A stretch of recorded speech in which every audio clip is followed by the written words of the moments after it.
రే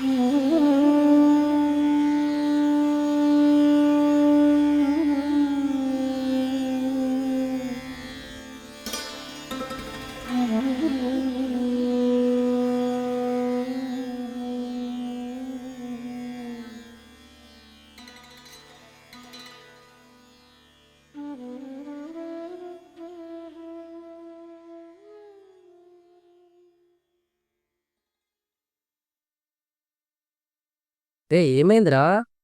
ఎందుకలా తిరుగుతున్నావు? అన్న ఇప్పుడే రామాయణ సినిమా చూసా అన్న.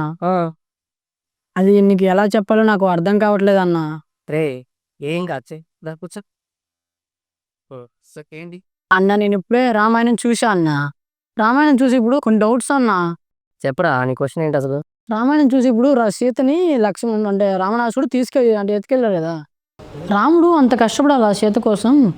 నేను చక్కగా గూగుల్ మ్యాప్ పెట్టుకొని వెళ్ళొచ్చు కదా.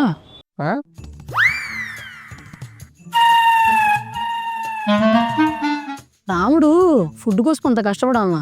స్విగ్గీ జొమాటో పెట్టుకొని ఆర్డర్ పెట్టుకొని తినొచ్చు కదా. ఒరే నువ్వు 10th 3 సార్లు ఎందుకు ఫెయిల్ అవ్వవు తెలుసా? ఈ అతి తెలివి వల్లనే ఫెయిల్ అయినవరా, అది తెలుసుకో ముందు. నా సీత స్మార్ట్ వాచ్ పెట్టుకోవచ్చు కదా. రాముడు అంత చక్కగా లైవ్ లొకేషన్ తీసుకోవచ్చు. రే ఇటువంటి క్వశ్చన్ ఇంకోసారి నన్ను అడిగినావు అనుకో సరేనా? అన్నకి ఏం తెలియదేమో, నేను చెప్పిందే రైట్.